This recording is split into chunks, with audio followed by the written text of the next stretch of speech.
hordoftoota keenya arantana waa'ee sheekaa roobelee tokko xiqqoo irraa dubbachuu fi sheekni roobee rakkoo guddoo himatu jira waa'ee dhalaa kanarraa. Egaa mee isinilleen waan inni himatu tana waliin laallaa wanni akkasii baay'inaan nama jajjabaa irratti illee himatutti hin jiru yeroo laalu. Egaa nama dhalaa umriin 12 tana naannoo takkaa fi 12 kanarraa himatu jira rakkoo jechuudha. Egaa warra gurguddaa hin seenne dhalaa biraatirraa rakkoo himatutti hin jiru. Warra xiqqaa qalbiin namaa xiqqaa ta'e dura himatu jira.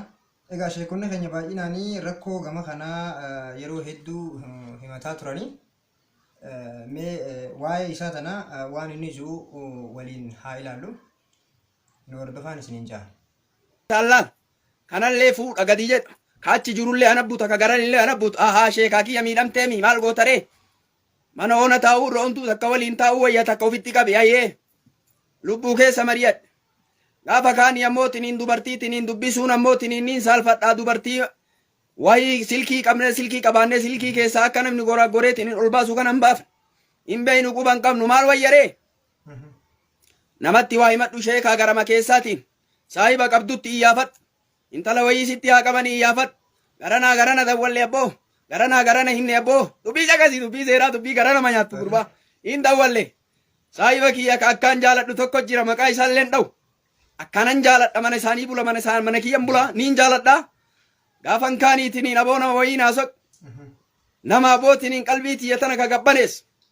bar katamaa kana keessa yoo deeman dubartiin tun durri isiillee shayxaana duubni isiillee shayxaana yoo wanni akkasii isinitti argame lubbuu keessan keessatti fedhiin argamte galaa jaartirra bu'aa ji'a rasuulli rabbi alayhi salaatu wassalaam qalbiin gaggabanoyti sheekaa kiyya waan irra buutuun qabduu mireet maal sii wayyaree maarreetini waa itti qabbanaa'uu qabda saahiba kiyya tokkoon mariyadhee waan akkanaatu jira akkaman godha jennaan naasoqaa jecha gattaa egamaa gamana hin iyyadhe haga lallabsiisu takka ga'e aboo marree gaafan tokko soma oddoo saahiba kiyyaa keessa waliin teennu intala bareedduu wayii argee waggaa 12 waanan ijoollee waggaa 12 himuuf sanii fi baran laala aboo taarika sheekarra ga'e taarika sajjal jedha waggaa 12 hin bareeddu maal bareedumni kan niinire bareeduma ma'uumaa ka qalamii hin qabne san ka obaa san qabne san qabdi aboo intala tana beeytaa aboo ganda ishii beeytaa mana ishii beeytaa tan ergannaa jeen saahiba kiyyaan oddoo isaanii keessa waliin teenna bar haati ishiitii fi haati tiyya obboleeyyan fuula rabbii ol godhatanii naan je akkasii dubbiin tolteeyyuu mire maal goonare rabbumaa jee intaluma tana ufiillee saalfan badaa sheekaan areeda yaasee hagana gayaa intala waggaa 12 xiqqoo tana maal godha ka ufii dhalfateeyyuu argachuu danda'u namni waan aan jedhaa jee saalfadhu maal gooree waggaa 3 teettu waggaa 3 taa'u ni kaa'u meedhadhee waggaa 3 naateettu je warratti naa himi jee gurbaa warra naa himi warri ammootiin hin nagaafatan akkaataa maraa nagaafatan intalli tun akkana naan je'anii gara amantii biraati illee as ammallee islaamanii waan akkanaati jechuun narra dhufe ni qarqaaraa yugama kiyyaa homaa rakkisuun qabu nama akkanaa eega taate qarqaaruu qabna jee walii galle gurbaa caqasii aboo dubbiin dhufte walii galle ammootiniin warri walitti dhufe haasawa godhanii jennaan sii kennineen dhufte eega sii kennineen dhufte aadaan qaadiidha qaadii finne qaadiin hogga fidu qaadiin kokketti nu gale nu qabe maali intala waggaa 12 intala waggaa 11 12 ti seenaa jirtu akkamitti ittiin nikaa hiitan ammootiniin ka abbaan isii ammoo amantii biraa eegana abbaan ammootiniin osoo nu gaafachuu dandaya haakim irraa hospitaala irraa waggaa 18 yookaan 20 ta'uu guutaaf fidaa jiran dubbiin nama maratti hin ulfaatte sheekaan akkuma laaltan kana magaalatti dhalatee guddateen nama faxina akkanatti ilaalee mudawwaraan na laalte malee faxina dhiisii akkanuma nama laalee dubbisa akkanuma nama laalee namni kun akkamii dubbisaan na jalaa shawwadamin ganaa hubattaa mala sheekaa maal godharee matooruma kiyya fudhadhee yaabbadhee hospitaala dhaqee nama wal beeynaa katabi jeen uktub katabi jeen akka gaafa rasuuli rabbi aliyin katabi yaaniini sohayli araara katabi sheekaan fuudhuu hedaa gaheen isaa geettee katabi waggaa hagana nuun jaanii 18 godh ambiti maal hin beeytan ka waggaa 18 nuu katabte waraqaa dhoynee dhayin borumtaa hin dhundhufne qallichi ni ajaa'ibe akkamitti dubbiin akkana taati qaxxaamuratti deemne ka qaxxaamura dafnee itti dhaqne rabbiin nu laaffise eeganaatiin intala san ammalleetiin nikaa hidhan gaafan nikaa hidhannee gallumaallee sheekaan jette abboo durriyyeen magaalaa roobe hin argateere intala uffata wayitaan bitu arganiina jala deemti xiqqoodha akkanatti harka qabadhaa deemaa iyyuu bara ijoollee daa'imaa waan harka qabadhee deemu maaltun 00dha jee ummanni akka kennaan beeytanii miree 00 argate sheekaan je'an in kolfitanii go'a ganaa kolfitanii 00 jee ummanni akkasumatti osoma teennu mucayyoon kutaa 3 tamaarti madda walaabuu kana kutaa 3 kiiloomeetirri isiin guddaan takka asfaaltii irra ol hin baane uffata bitachuuf qaniisan na waliin ol baate hin beektu maarree gaafan kaan ammootiin inni kaa hidhadhee gagalee bira taa'ee saayibni kiyya tokko naddawwalee sheekaa kiyya waan zamanni itti jiru quban qabdu ati darasummaa dhufte bukkuree ijoollee daa'ima ammallee jettee biran taa'ini namni durbaan xiqqaa jedhe ijoollee xiqqoo namni durbaan xiqqaa jedhe innuu xiqqaa naan jedhe namni durbaan xiqqaa xiqqoo isiintu xiqqoo jedhe inni xiqqaadha naan jedhe naa maal godharee haalin beeytan kaa sheekaa kiyyaa maal laallachuun isin bira jirti nikaaya halaala qabdanii amma waan barbaaddan godhuun isin bira jirti dubbiin tun naa dhufte dhugama jettee ijoollee bira taa'uun hin barbaachisu meeshaan qoratuu barbaachisaa jedhe meeshaan qoratamuun barbaachisaa jedhe bosheen illee gaafa kaanii akkuma kaan sheekonni baraatiin waan kitaaba keessa jira bara akkaataa dubartii wanni martuu dubartiin waan beektu seetanii ni jira akkam godharree isheen dubbiin dhufte laalamuu qaban mana yaalaa galuu qaban mana yaalaa galanii fattashamuu qaban ayyee dubbiin dhufte ka gaafa kaanii intalli daa'ima olma funnee waliin nyaannee dhugnee maal jennee taphachiifnee awwala isteeppii isin jettan sani beeytan step to step jettanii baraasiu kasuma goonanii hin deemne step to step dubbiin dhufte gaafa kaanii rifariin hin katabe rifariin mana yaalaa hagaamu halaalamu hin dhufne taarika wallahi ani dhugamaaf isin hin jee mana yaalaa geessine mana yaalaan beeytan kaanii miti isin kana bichaan ka dhukkubaa bichaan beeytanii mana yaalaa ka dhukkubaa bichaan beeytanii mire mana yaalaa finne ogguun finnu kanaa imimmaanuma buusuu jalqaban in shakkeene maaluma taateen tallitummaa boottisi oduu duraan quba qabna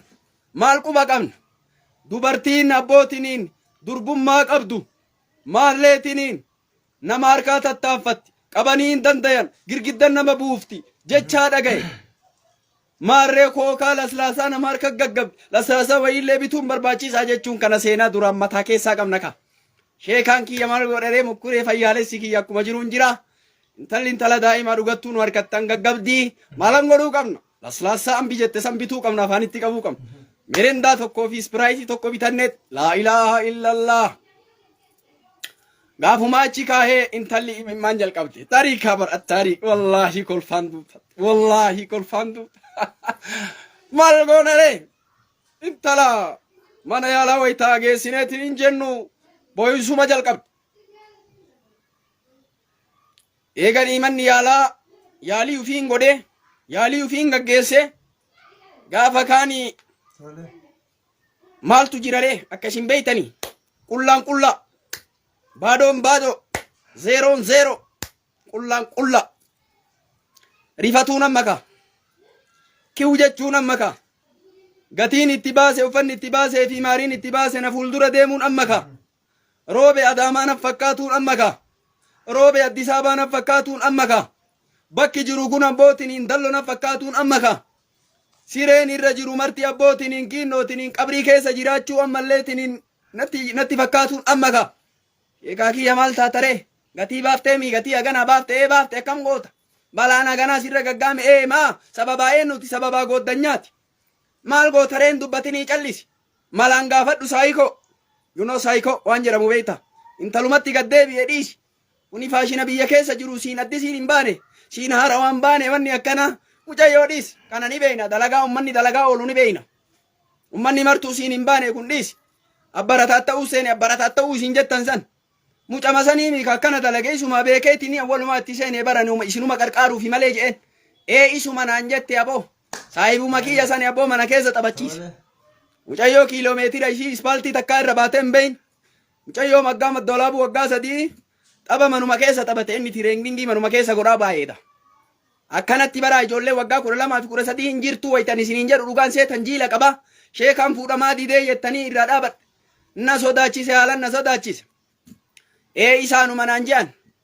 Amma ka'anii rabbii kiyyaa jee homaan dubbanne mataan na dhukkubee. Ispiraayitii lamaa fi merendaa sanillee ufumaa dhugeen talatti hin kennine ufumaa aarima sanii lamaan wal bira fixe. Mana galaa jee isaan mana galaa jedhee ni mana gaggeesse. Ishaayii masgiida Hamzaa seenee yaa Allah gaafa ayyaa Allah jedhee rabbi irraa dhabeen beeku wallahi. Yaa Allah imimmaan boy. Imimmaan gadi naqee rabbii kiyyaa ni beeyta haala kiyya ni beeyta. Akkaataa nikaa itti hidhadheen beeyta nama nikaa na hiisiseen beeyta rabbii kiyya gatii hambaaseen beeyta rabbii kiyya namatti illee hin himu rabbii kiyya gatiin kiyya sirra rabbii kiyya sheekaan harbaa fuudhee kamsaa gadhiise naan je'anii rabbii kiyya kinoo argi kaati. Rabbiin awwaate du'aayii gabrichaa yaa Allah jedhe imimmaan gad naqee awwaate rabbiin du'aayii edha. Gaafa kaanii intalli tun magaalama keessa turtee walumaan haasoyinee abbarataa ta'ee maalii je'eetti rabbii kiyya sodaadhee silaa gifii illee irra dalaga dhiiset ija kiyya fuulduraa deemi je'een akkasin argine akka gaafa waashiyyiin nu harbii rasuula rabbii bira dhufee akkaataa Hamzaa itti ajjeesetti mee jennaan gayyib waja ka'anni fuula keenarraa fageessi je'eesan fuuluma keessi arguun barbaadu magaalaa tana keessatti je'en galtee haadhatti himte mucayyoon daa'ima sheekaan hin dhiisu magaalaa kana keessa maadaama waan isiin ay keessa turteen sheekaan hin dhiisu maal gootarree jalaa gadi baadiyyatti gaggeessa dambalii kana fidan dambalii kana wayita fidan abbeeraa achii qabdii achi fidan mucattiin hin bareeddi akka malee bareeddi tokko fayyaalee si rabbii asuma abboo itti darbame kaa intala nikaa qabaachuun beeku bute wallaahi quballee hin qabu jedhan bute jalli itti bareeddee cinnaan karaa qabe. Eegana dubbiin dhagahamte intala nikaayaa butee bar jechaan dubbiin dhagahamte. Oduun hin dhufte gandaa nutti dhufan jaarsummaa ergan. Waan akkanaatu nu qunname ilma akkanaatu ammallee tiniin intala karaa qaxxaamura fuudhe. Intala nikaa qabaachuun beeku. Maarree tiniin jaanii jaarsummaa ergatan. Gaafa ishaayii salaatee masgiida Hamzaatii galu ummaan waan aan jette sheekaa kiyyaa shukrii godhi sujuuda shukrii godhi naan jea maaluma argattan. Gatiin kellee deebi iyyannoon ati rabbitti iyyattellee deebite ati ammallee silxaana qabda angoo qabda intala tee nikaayaan ammoo taati duraanuu akkasumaan dhiifte tarabbiif jettee abboo duniyaa tee mara dhiifte san nama wayiitu abbootin hin bute jedhanii jaarsummaa erganii mee sujuuda shukriin hin bu'e alhamdulillaahi rabbii kiyyaa jee angoo laallachuun ammakaa daanyummaa argachuun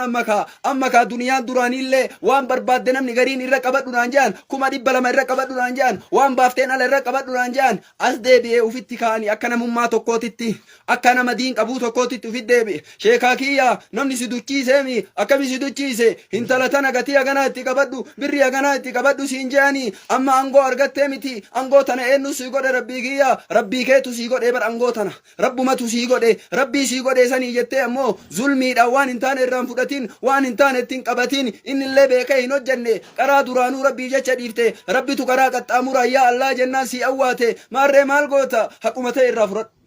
tanan na fuuldura dhufe wallaahi. Waanuma baasii qanii san baaftee fi maarii kennitee fi abboo ummata walii qabdee nyaachifte qanima sanu waanuma san irraa fudhadhu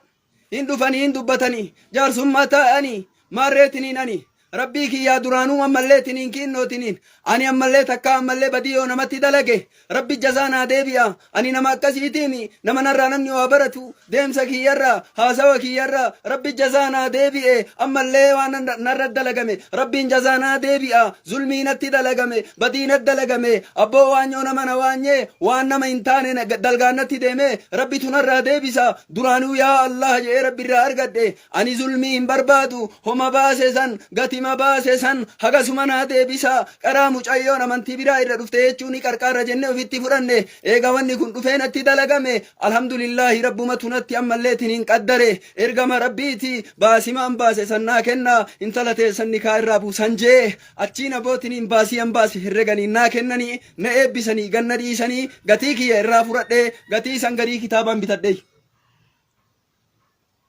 bitadhe jaabar warroonni asirra deemtanii ammoo jaartii sheekaa jettanii asiin jaartiin sheekaan tamaal maal beekaan jaartii sheekaa jedhanii asirra maxxansaniitiin hin deeman ololli yaa'u maal eessa quba qabaan jaartii jechuun nikaa hidhatan malee akkanaan jaartii jedhama. Ani jaartii wayiituun qabu.